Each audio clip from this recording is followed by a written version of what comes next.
Sejam todos bem-vindos para o treinamento de radioproteção em medicina nuclear, tópicos teóricos gerais.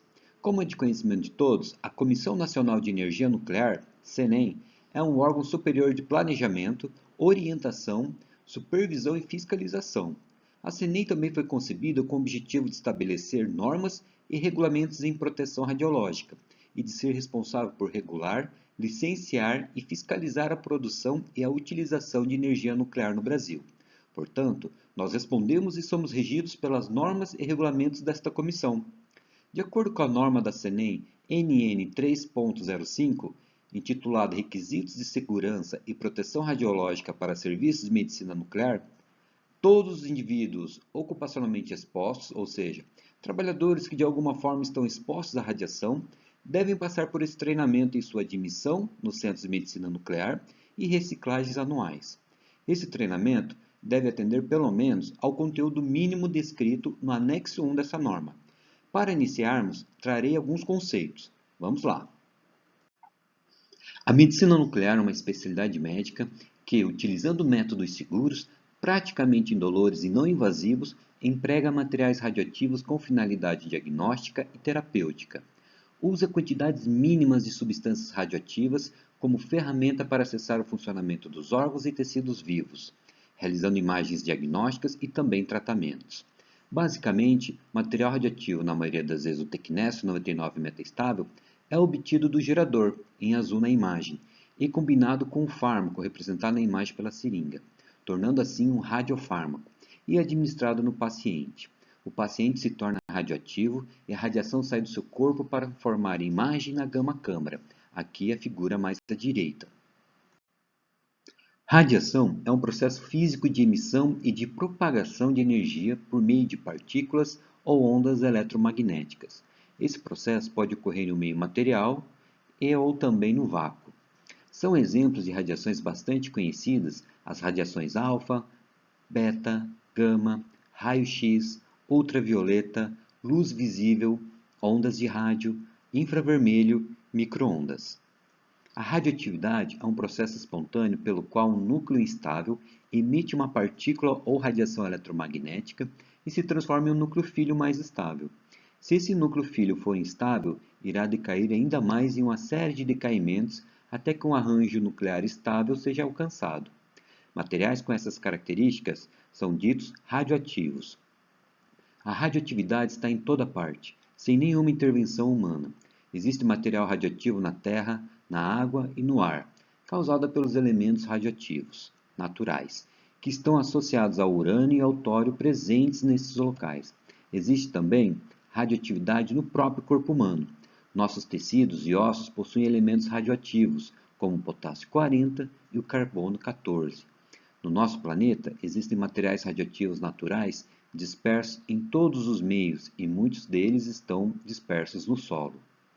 Elementos radioativos vêm contribuindo para a melhoria da vida dos seres humanos e para o avanço da ciência e das tecnologias. Esses elementos são utilizados para diagnosticar e tratar doenças, para combater pragas na agricultura, conservar alimentos, analisar estruturas de engenharia, recuperar obras de arte e esterilizar uma série de produtos de higiene, como fraldas, cotonetes, absorvente íntimo. Serve na indústria para medir níveis de bebidas e espessuras de tecidos e materiais de embalagens, por exemplo. Estrutura da matéria e decaimentos nucleares.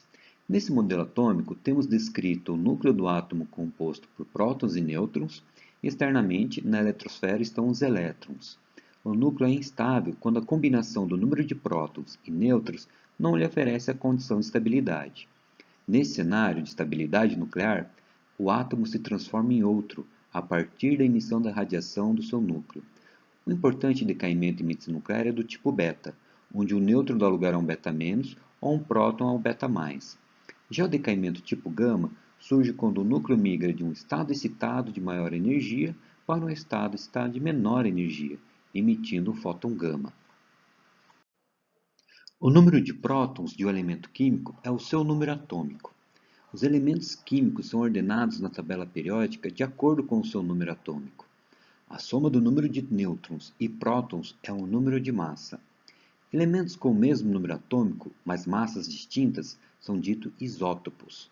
Os isótopos, ou seja, aqueles elementos químicos com o mesmo número atômico, terão o mesmo nome. Exemplos de isótopos são o iodo 131 e o iodo 125, ambos utilizados em medicina nuclear. O número que acompanha a sigla do elemento químico é o número de massa. A radioproteção, ou proteção radiológica, é um conjunto de medidas que visam proteger o ser humano contra possíveis efeitos indesejáveis causados pela radiação ionizante. Um conjunto de medidas legais, técnicas e administrativas que visam reduzir a exposição de seres vivos à radiação ionizante a níveis tão baixos quanto razoavelmente exequíveis. Fundamentos de proteção radiológica. Justificação. As exposições médicas de pacientes devem ser justificadas, ponderando-se os benefícios diagnósticos ou terapêuticos que elas venham a produzir, em relação ao detrimento correspondente, levando-se em conta os riscos e benefícios de técnicas alternativas disponíveis, que não envolvam exposição radiológica. Há exemplos do passado de práticas não justificadas, tais como cosméticos com materiais radioativos, para-raios radioativos, ponteiros de relógios radioativos e outros. Otimização. Em relação às exposições causadas por uma determinada fonte associada a uma prática, a proteção radiológica deve ser otimizada, de forma que a magnitude das doses individuais, o número de pessoas expostas e a probabilidade de ocorrência de exposições mantenham-se tão baixas quanto possa ser razoavelmente exequível, tendo em conta os fatores econômicos e sociais. Uma forma de promover otimização em nossa rotina é o emprego de protocolos específicos para pacientes pediátricos, visando utilizar radiofármacos de acordo com o tamanho do paciente. Limites de dose. A exposição normal dos indivíduos deve ser restringida de tal modo que nem a dose efetiva e nem a dose equivalente nos órgãos ou tecidos de interesse, causadas pela possível combinação de exposições originadas por práticas autorizadas, excedam o limite de dose. Fontes radioativas e radiação de fundo. Como já dito, todos os seres vivos estão expostos à radiação ionizante natural do meio ambiente, o que chamamos de radiação de fundo. A radiação de fundo também é conhecida como radiação ambiente ou background, e é a soma de todas as radiações encontradas naquele ambiente. Essas radiações são provenientes de objetos, alimentação, solo, ar, radiação cósmica e etc. De acordo com a figura, 87% da radiação ambiente é proveniente de fontes naturais. O gás radônio é responsável por 45%. Esse gás emana da Terra e, através de nossa respiração, chega até os nossos pulmões. Globalmente, a exposição à radiação de cada pessoa varia de 1 a 13 millisieverts por ano. Todos os seres vivos estão expostos à radiação ionizante natural. Normalmente, não pensamos nessa exposição à radiação porque ela vem de coisas que aceitamos no nosso dia a dia.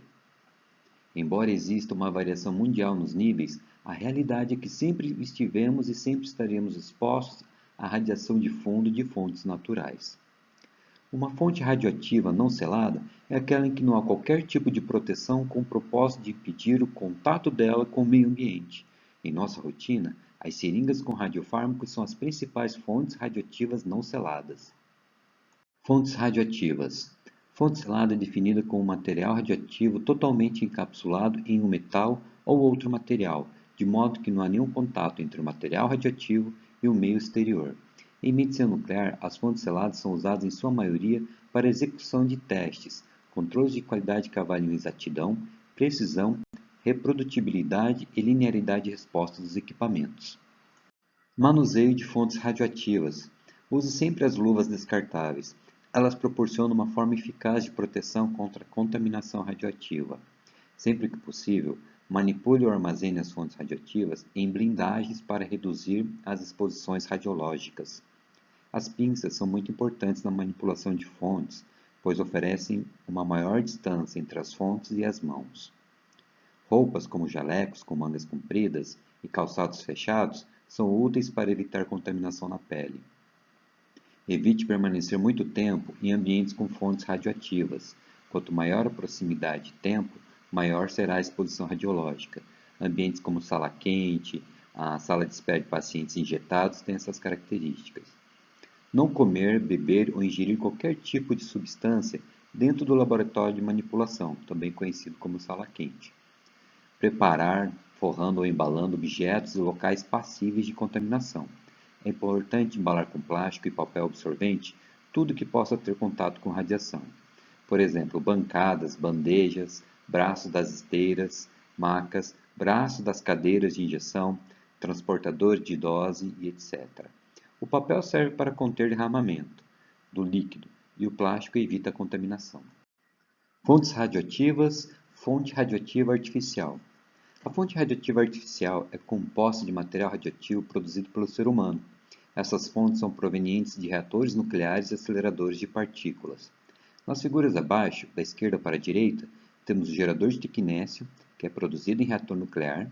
Em seguida, na figura do frasco, ele é combinado com o fármaco, formando o radiofármaco, e a próxima etapa são os testes de desempenho desse radiofármaco. Essa etapa chamamos de controle de qualidade. Após isso, o radiofármaco é fracionado de acordo com o protocolo de exame e tamanho do paciente. O paciente torna-se radioativo, ou seja, ele passa a emitir a radiação. Por isso, o paciente aguarda na sala de espera dedicada a pacientes injetados.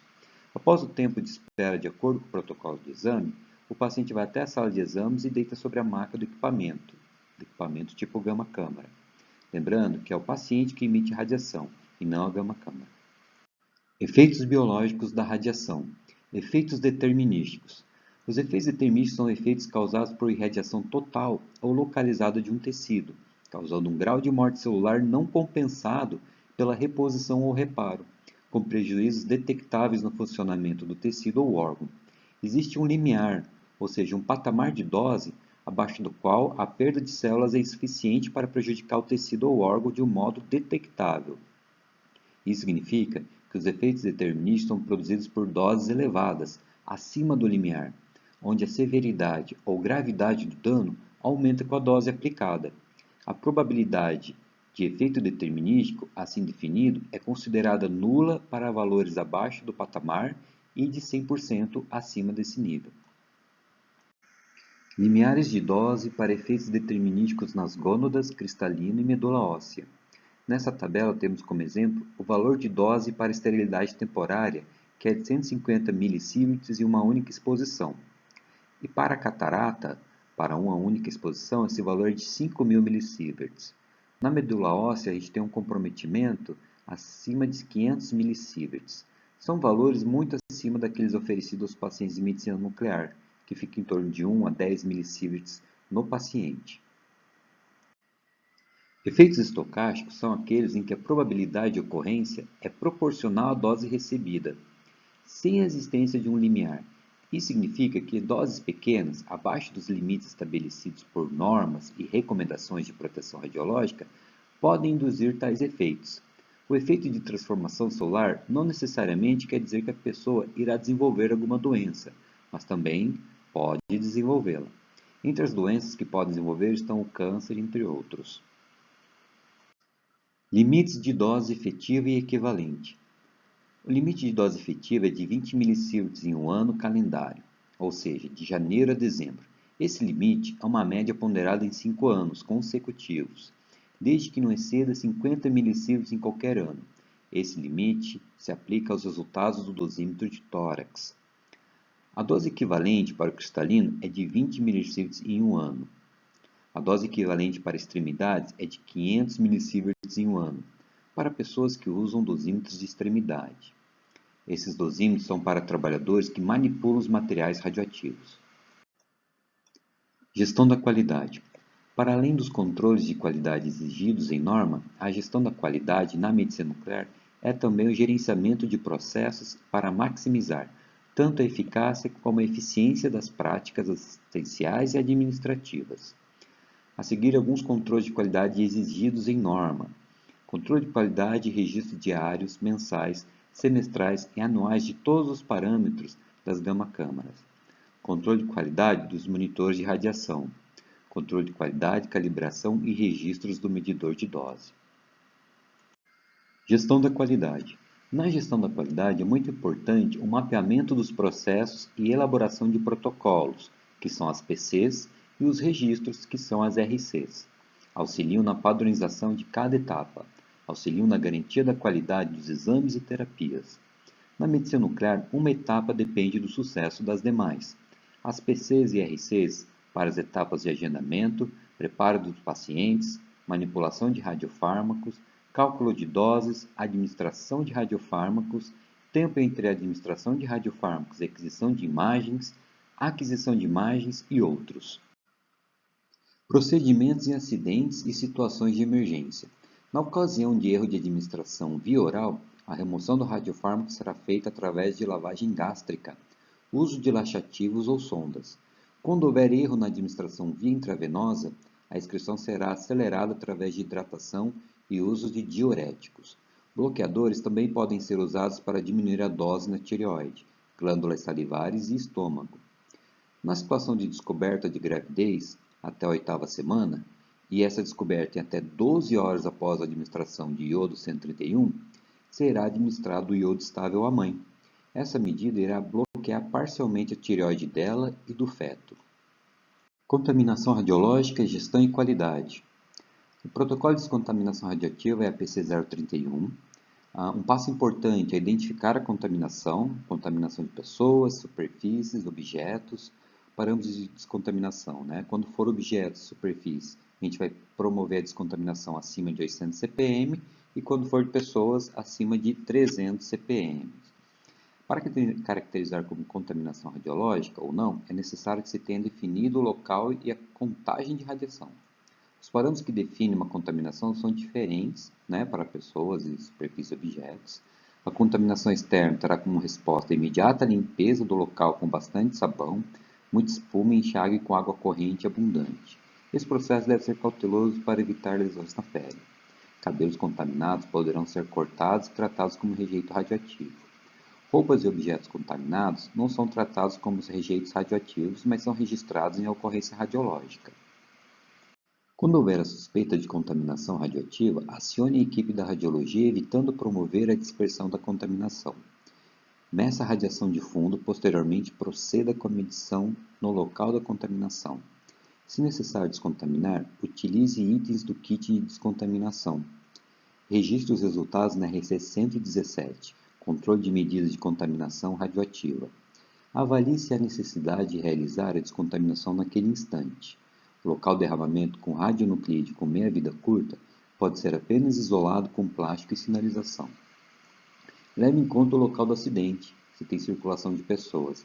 Às vezes é importante pôr um objeto para barrar com que as pessoas passem por cima do plástico que está isolando a contaminação. Considere o horário do expediente. Às vezes, ao término do expediente, você pode apenas isolar o local e no dia seguinte promover a descontaminação com uma leitura menor. Contaminações com TECNES 99 metastável têm um tempo de meia-vida física a seu favor, ou seja, no dia seguinte poderá ser possível liberar o local. Contaminações com iodo 131 são mais difíceis de manejar. No local contaminado, esfregue com muita espuma sempre a parte externa da área contaminada para a parte interna, para evitar a dispersão da contaminação. Monitore mais vezes e anote os resultados na RC 117. Descontamine até atingir 800 CPM. Caso não consiga atingir o objetivo, coloque saco plástico com fita adesiva sobre a contaminação e sinalize com a placa de contaminação que está dentro do kit de descontaminação. Avalie a taxa de exposição em mRöntgen por hora ou microsievert por hora no local onde está a pessoa mais próxima, por exemplo, na sala de estereométrica, a cadeira do médico cardiologista. Resultados como 500 microsieverts por hora limitam a presença no local por 2 horas para não atingir 1 milisievert. Monitoração individual. A dosimetria pessoal tem como finalidade determinar o nível de dose de radiação recebida pelo usuário como decorrência do seu trabalho. Portanto, a finalidade do dosímetro não é proteger da radiação. Ele nos permite avaliar a exposição de cada um para que, com ações, como mudança de atividade, escala, etc., o supervisor de proteção radiológica possa determinar menores exposições aos IOS, que é indivíduo ocupacionalmente exposto. Em medicina nuclear são utilizados 2 dosímetros. O dosímetro tipo crachá, que é posicionado na região superior do tórax, e para as pessoas que manipulam material radioativo, há o dosímetro de extremidade tipo anel. O dosímetro de anel deve ser usado na mão não dominante. Ou seja, se você é destro, você tem que usar ela na mão esquerda e vice-versa. O dosímetro é de uso individual. Os dosímetros são nominais, então você tem que sempre pegar o dosímetro com o seu nome. Não leve o dosímetro para casa. Então, ao chegar no seu trabalho, no local de trabalho, você pega o dosímetro e no término do trabalho você devolve o dosímetro no quadro. Mantenha o dosímetro no quadro após o seu uso sempre. Exposição ocupacional. Existem diversas situações em medicina nuclear que estaremos expostos à radiação. Já no recebimento do material radioativo, estamos expostos à radiação. Na hora de medir a dose do paciente no curiômetro, estaremos expostos à radiação. No armazenamento dessas fontes, no transporte interno do material radioativo, quando a gente está transportando a seringa dentro daquelas blindagens. A blindagem ela não zera a radiação, ela atenua dentro de níveis seguros, mas não chega a zerar o nível de radiação. Na preparação de radiofármacos, quando a gente manipula ali dentro da sala quente grandes quantidades de radiofármacos para depois fazer o fracionamento. Estamos expostos também na administração, então a equipe de enfermagem, na hora que está injetando ali, está exposta à radiação. Na hora do posicionamento dos pacientes nas salas de exames, também estamos expostos a radiações. No cuidado com o paciente radioativo, quando ele sai da sala de exame e vai até a sala de espera de pacientes injetados, nesse deslocamento há uma exposição, principalmente se estiver próximo ao paciente. No trabalho com rejeitos radioativos ainda há exposição e em ocorrências radiológicas, momentos que envolvem contaminação radioativa, por exemplo. Exposição médica e gravidez. O procedimento é realizado somente com indicações clínicas. O iodo 131, por exemplo, passa pela placenta e pode causar problemas ao feto, tais como hipotireoidismo. A gravidez deve ser evitada pelos próximos 4 meses após a iodoterapia. Cânceres de tireoide não são tão agressivos comparado a outros tipos. Por isso, o tratamento pode ser adiado para após a gravidez. Nenhum radiofármaco deve ser administrado sem orientação médica. Exposição médica na lactante e consequências no lactente.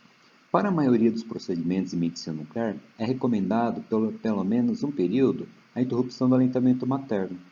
O aleitamento materno deve ser interrompido por 3 semanas, após a administração de qualquer radiofármaco marcado com iodo 131, a níveis de diagnóstico, iodo 125, galho 67 ou talho 201. Na figura abaixo, temos a imagem de uma lactante que recebeu iodo 131. Já em iodoterapia, a lactante deve evitar amamentar durante meses. Geralmente, não há amamentação. A interrupção é de 12 horas no caso de compostos marcados com tequinese. A lactante pode retirar o leite antes do exame para oferecer ao filho durante o intervalo de interrupção do aleitamento. Exposição médica em crianças e adolescentes. O Serviço de Medicina Nuclear deve ter protocolo específico para crianças e adolescentes. Crianças são mais sensíveis à radiação do que adultos, e a dose administrada deve ser otimizada levando em conta sua massa. Cuidados especiais com pacientes injetados. Os pacientes com dificuldades de locomoção devem usar cadeiras de rodas.